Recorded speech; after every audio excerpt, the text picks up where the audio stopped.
Hi, this is LT Survival. In today's video, we're going to be doing a review of the show Alone, Season 2. That's on History Network. So stay tuned, we'll be right back.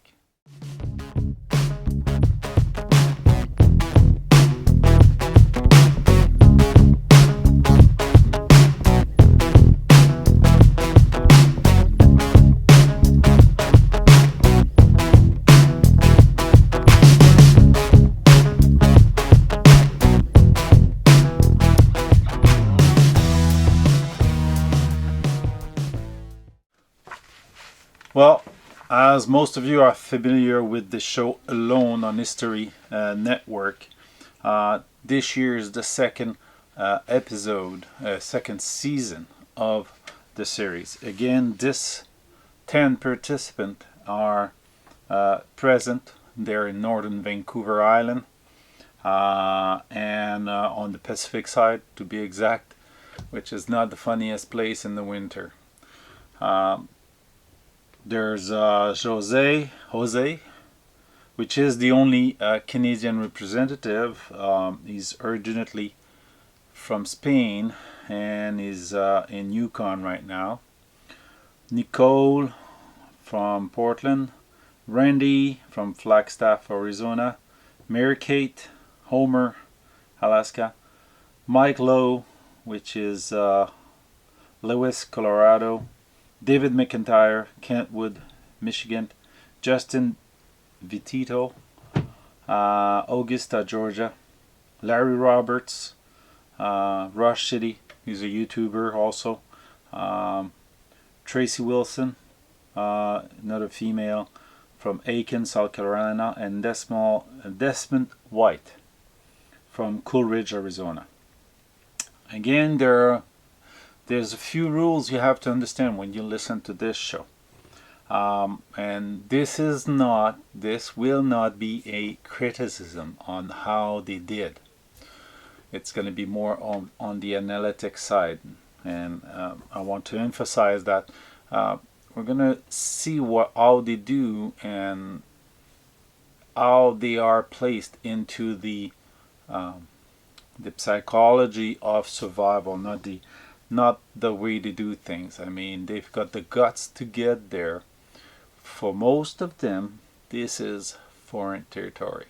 This is the harshest they're going to be exposed to.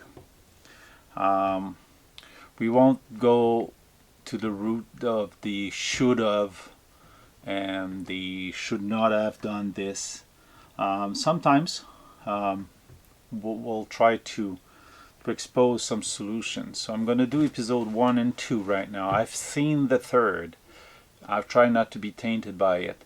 I've not seen the fourth, so the next video is going to be the third and the fourth episode. They have a limited equipment, so we have to understand that. They're allowed to pick 10 items from a very, very, very specific list. No, they cannot get a gun. No, they can't bring sat phone, whatever. They cannot use the electronic device they have with them, cameras and sat phone to call for help. They can use that, but it'll tap out. But the camera equipment is not made to do fires, so they have to be very limited. They're allowed to have 10 items. Most of them chose a tarp, food, a ferro rod, and things like that. They're not allowed to extend past that, so they cannot make lanyard to their equipment since it's considered part of their cordage. So that being said, I really did enjoy the first part of the show I've seen right now. It is different, if I may say so, from season 1, and in that it is more like enjoyable because they didn't lose as many contestants the first couple of days. Episode 1 and 2 will bring you to the 7th first day in territory, so that's pretty good. Episode 1, which is a title, Once More Onto the Breach. Well, we see that they explore one of the oldest thing happening with human is fear. And straight off the bat, we have a feeling that some of them are very susceptible to fear. Fear is one of the 7 enemies of survival. So, thirst, cold, uh, and hungry, and many others are enemies of survival. I'll make eventually a video on that. It's part of the series I want to do. First off, we go with Desmond. That's the first. I'm gonna go through the episode with the first one we see and explore what's gonna happen to him. He's the one that we felt is exposed the most to fear. He seemed to have a pretty good background, military, very very high confidence, and he's the one that got the most uh, displaced or uncomfortable with the new place he was in. Off the bat, he sees bear scat. So that's the first thing um, that he sees, and he's starting to feel that, hey, there's bear here. Well, of course there are. There's the biggest population, Vancouver Island. If he did some research, he probably know about it.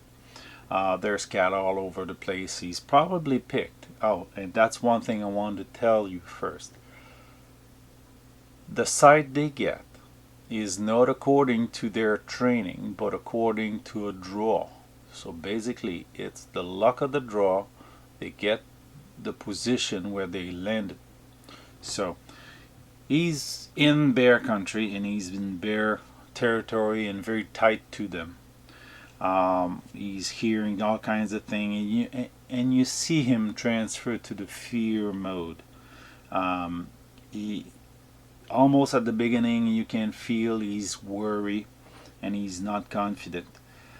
He's got that eerie feeling. The place for him is scary, strange. He knows what to do for bears. He knows what he shouldn't be doing and not to get overwhelmed. But loud noises, scary feeling, and then all of a sudden he got scared. Basically, he got really scared, and he felt really, really uncomfortable. And fear crept in all along the episode. The first episode, almost, we see him go through the level of fear, and then all of a sudden he kind of lose it. And he says something very important. I gotta get out of here.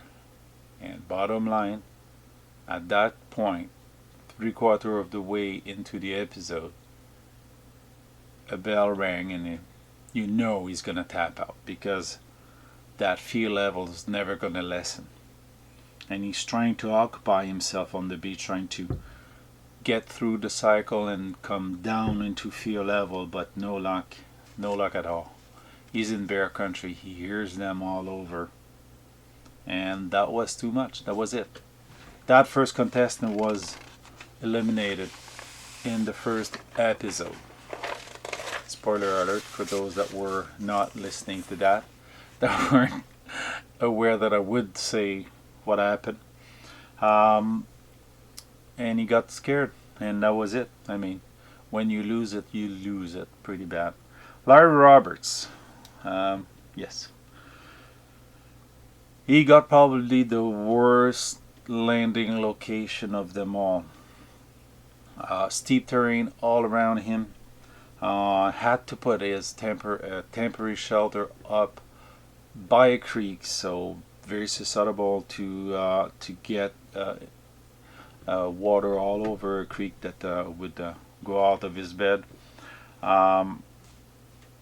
He was one funny guy to hear lose his patience on everything. I mean, swearing and all kinds of beepings, and he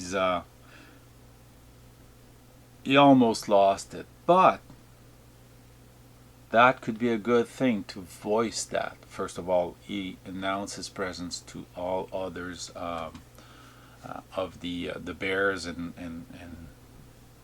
animal population.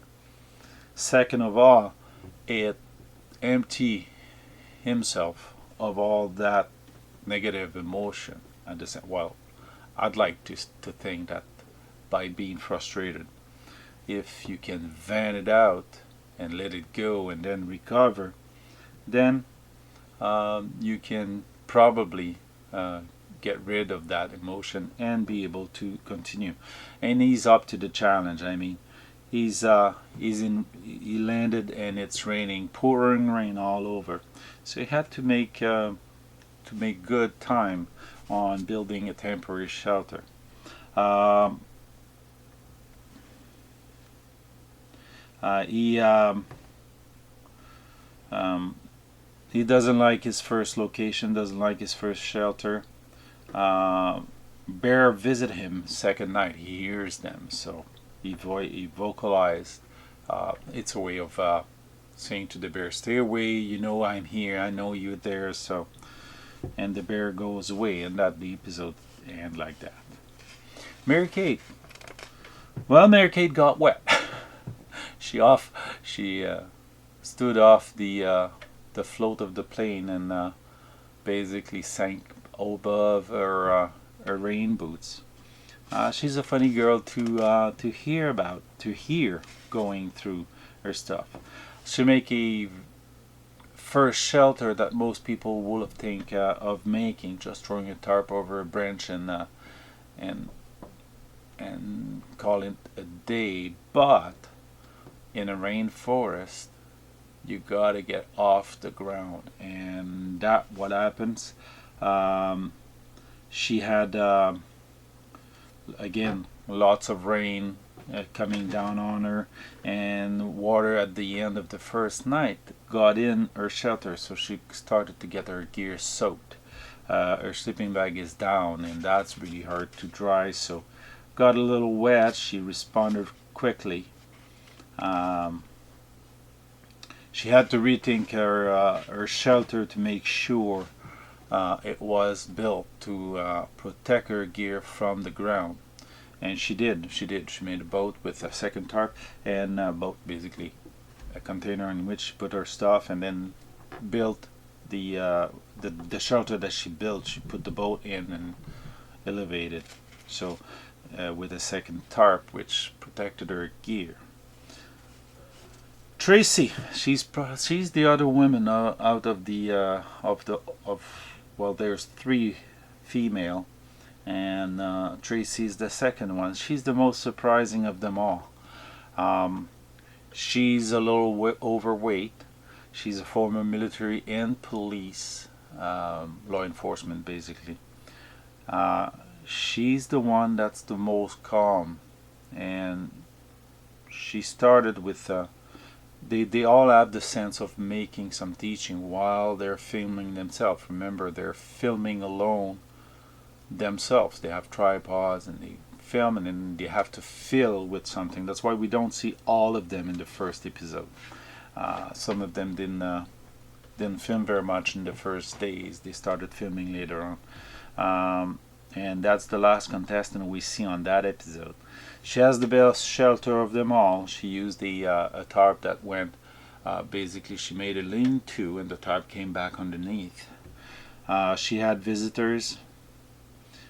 She had a beach full of mussel, but red tide were present, so she couldn't eat any mussel, which would be poisonous for yourself. And she got visited on of course by some bears. So everybody is exposed to bear right in the front in the first episode. And that concludes the first episode. Second episode start at day 5 and on to 7. We start with with Mary Kate. She made fire shelter, which was pretty good because that permits her to dry stuff up, have a dry spot to cook, to make her videos, and to live and to do everything she needed to do. She did improve also her shelter, making a door um, and making task and small objective, which she accomplished pretty well. On day 7, we saw her use what was our morale thing in there, because morale is feeling of loneliness can be one of the enemies of survival. And she had pictures of her kid, which she switched over. She has 2 kids. She switched over one a day. So one day is one kid's, the other day is the other kid she has in front, and every day she can look at the picture. At the end of the 2nd episode, we see her having a small accident.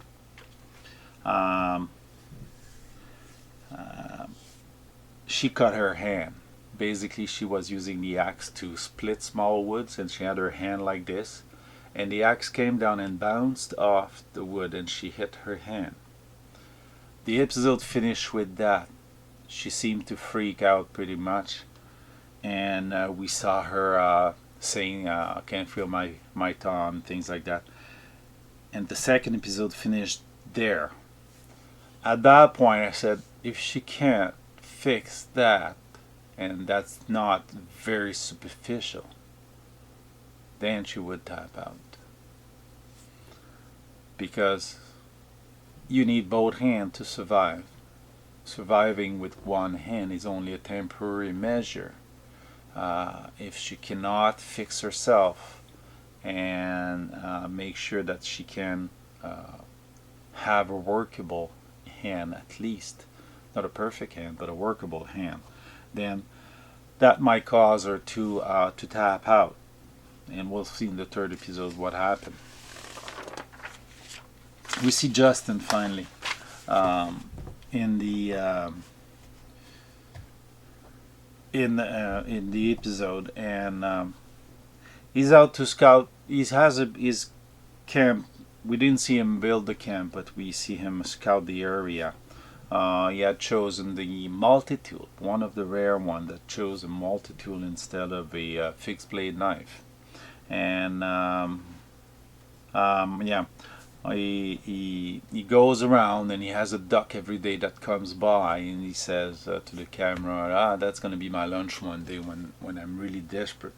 He hasn't fished up to now. He hasn't hunt up to now, so he's basically on his reserve food, and which most contestants did. They had food ration as 2 of their item, 1 or 2 of the item, and they have dried out type ration, which gives them that time not to hunt and prepare their camp and things like that. So it's not a bad choice, and most of them did that choice. Give them some time to that. So while he's exploring around, he knows where to take his water, things like that. So we see him find the duck dead. That blew a hard blow to him, because that was like the living food reserve, protein reserve, that he was hoping eventually to hunt and to get to eat. And now that duck is dead on the side. Doesn't seem to be dead from anything animals, so it's not wounded. It's just laying there dead. So he decided, he had to decide if he would scavenge the duck and eat it, or if he had to get rid of it. And that's a very hard decision, because you've got 5 pounds of protein that you could eat, cook and eat, or you get rid of it and you lose 5 pounds of meat. It was really a hard decision, but I think he did the right one. He decided to throw away the duck, because the duck it wasn't safe enough to cook the duck correctly and kills all the bacteria. And if something poisoned the duck and he get poisoned, I mean, it's would be very, very, very difficult to recover for poisoning, and then he would have to tap out. So he's one of the comfortable one. Many of them seems to be very, very comfortable in surviving. The next contestant is Mike, an old series search escape and evasion teacher for the pilots. He's really knowledgeable on seaweeds. We see him put out the gill net by the 5th day.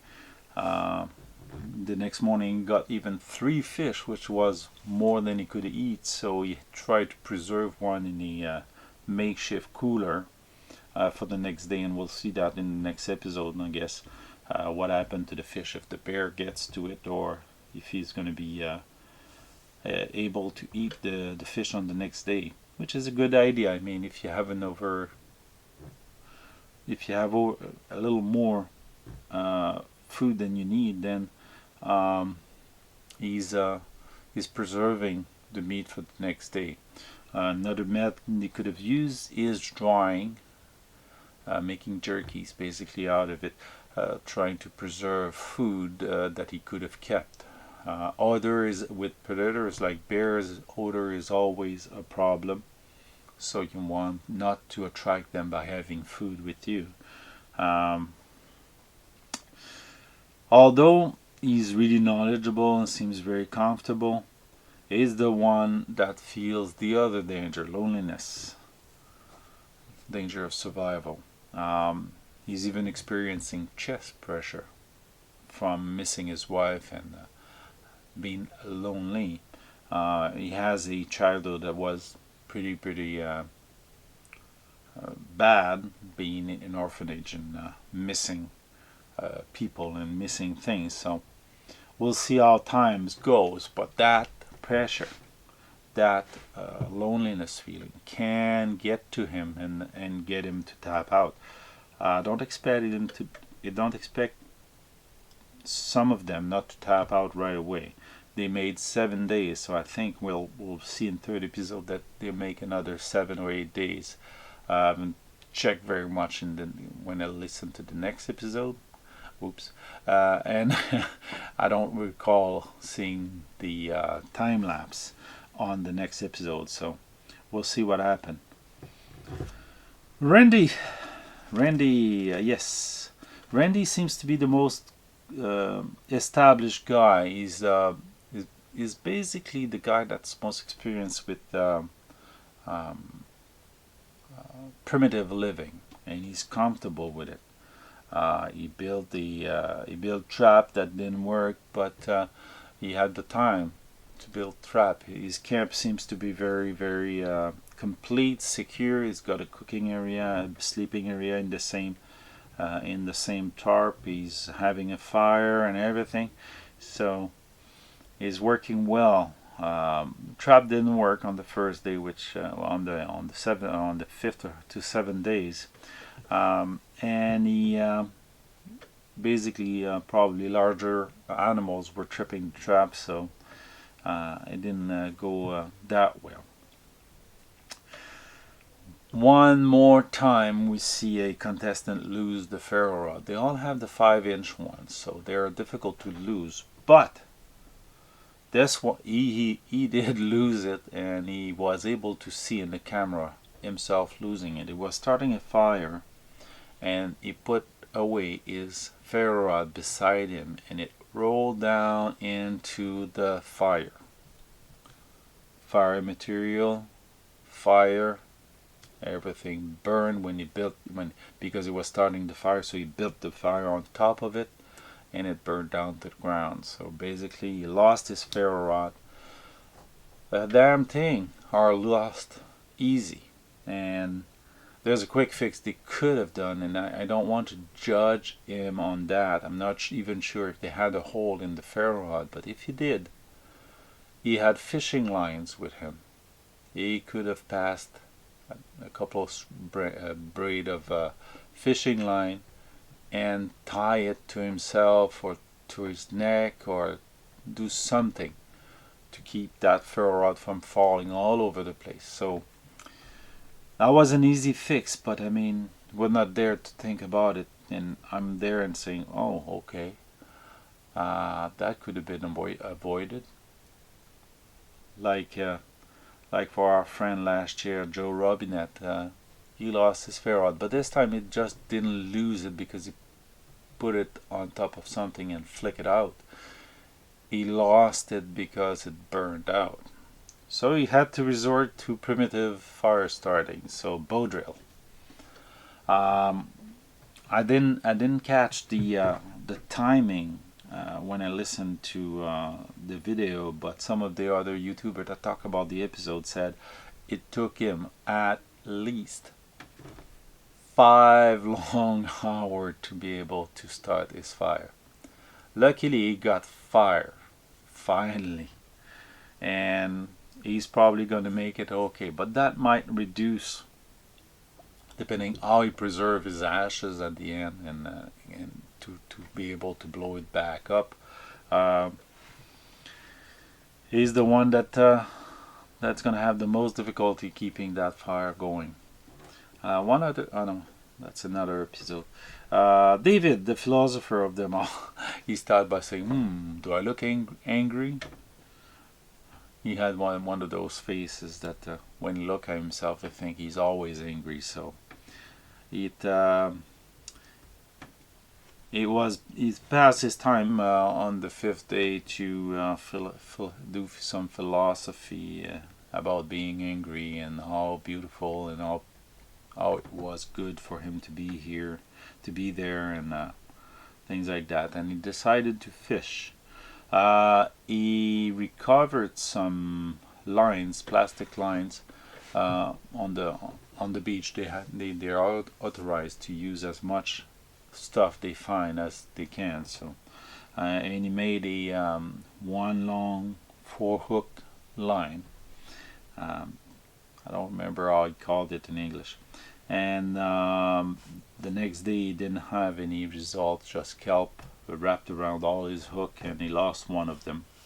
So he was pretty pissed, but he was saying that he needed to put some more food, some more protein in his diet. So that's how the second episode ended up.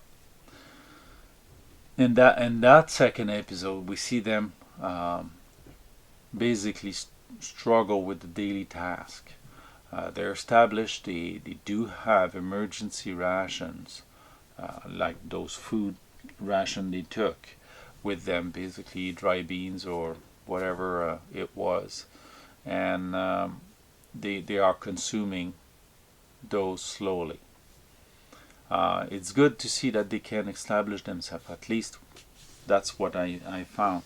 And we see the character of each. The other one that Jose is probably the other one that's the most adapted to the field he's in. So we'll have a good show. I guess it's gonna last more than a couple of weeks, which is fun because the first time I think in a month they were all gone. So we'll have a show that for the first 2 episodes they really showed either what to do to stay there or what not to do.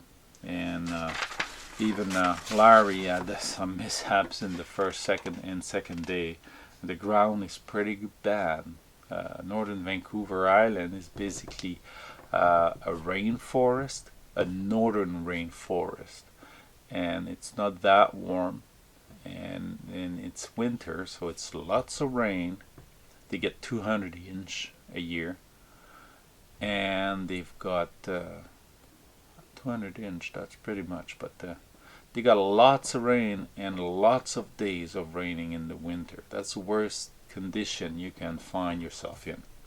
And they get a pretty bad environment, that mushy soil that will slip, breaks and fall, and all kinds of things, and everything is wet. So the guys are getting fire, they're getting fed, they drink lots of water. Water is not much of a problem, I would say. Creeks all over the place, and there's water falling from the sky, so if you catch that water, you can easily survive. So that completes pretty much the analysis I'm doing on the second episode. Not much to say. It's you can feel some of them are getting lonely, and that's gonna get them. I would say, if I had to say, Mary Kate is one to be susceptible to loneliness. Even though she did hit her hand with the axe, which we'll see what happens, she can deal with it or not. She might just not do it, and that's probably the next one's going to go. And the other are like Mike, he's really lonely also. Wait, yeah, it's Mike. So, how those enemies going to hit them more and more along the passing of days, that's going to be seen. So that's it for now. It's not much. It's not a criticism on the show. It's just an analyze and saying what happened. It's a big resume and my 2 cents about it. I like how they did. I like how they went with. Some of them do have case scenario on either what to do, what not to do, or what will happen if one of the enemies of survival gets you. So pretty much we've explored 2 of the enemies in 2 episodes, and we'll get to see how the other episode go about. The third episode, the second episode was the knife edge. And the saying from they always have a phrase that says something about the episode. The very basic core of a man living spirit is his passion for adventure. You're passionate enough to complete the adventure. That's what we're going to be seeing. So 1 is gone. There's only 9 left. Mary Kate is in a bad posture with the cut on her hand with the axe. Unfortunately, she used method for splitting small woods. She had already split her logs, and she has a small, and she goes in to split that. She didn't use the best. When we're not tired, I mean, it's easy. We split everything. I've done it many times. I've done it with badly sharpened axe, but hers is sharp as hell. And it happened to me, but the axe wasn't that sharp, so I only scraped the skin. And that's why I don't like axe. I mean, for small tasks, I'd rather batten the hell out of my knife than use an axe to split near my hand. I mean, really near my hand. And that's hard. That's how she got her hand. And I would split with my knife. I would bring a knife that would be able to split. If not, there's other methods. She should have used the piece of wood, holding it by the farthest edge, put her head on and whack both of them on the stump she was using to split. That would have saved her hand, because the stump would have taken the axe instead of her hand. But too late now. I mean, it was already happening, and all you can do is cringe when it happens. Well, shortly I'm going to film the second and the third and fourth episode of the series. I'm going to rewatch them, make sure I have everything about those 2 episodes. I kind of watched them twice, because the first time you just take what you can see, and the second time you can analyze a little more because you know what's going to happen. So it's easier to watch them twice. Takes me twice as much to record these videos. So hopefully we're going to be able to do that quickly, and I'll be able to put it up. Maybe one of them this week and the next one next week, before we hit number 5, the 5th episode.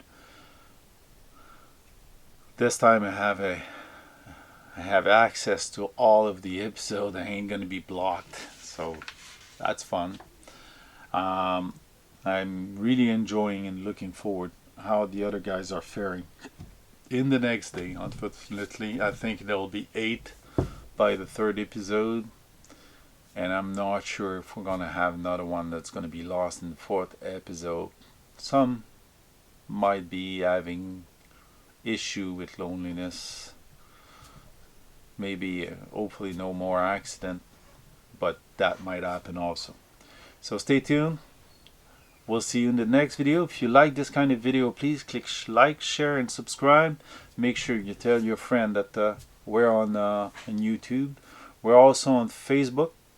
I also have a Amazon store where I try to build stuff that you might be interested in, stuff that I have, or stuff that I recommend, or stuff that I think interesting for survival. I don't intend to be perfect on that. The Amazon store is not something that's working very well in Canada. But if you use the Amazon shop button, the powered by, you can also help me. I mean, if I get the dollar once in a while, that'll be fine. That'll be more stuff I can buy to try or to improve what I do in the field. I've got a lot of them to trial and to use in the field, so we'll see how that goes, and we'll try to start the educational this summer. So that's my objective: teach you something, make a series of something to teach. So stay tuned. We'll be right back in another video sometime soon. See you next time.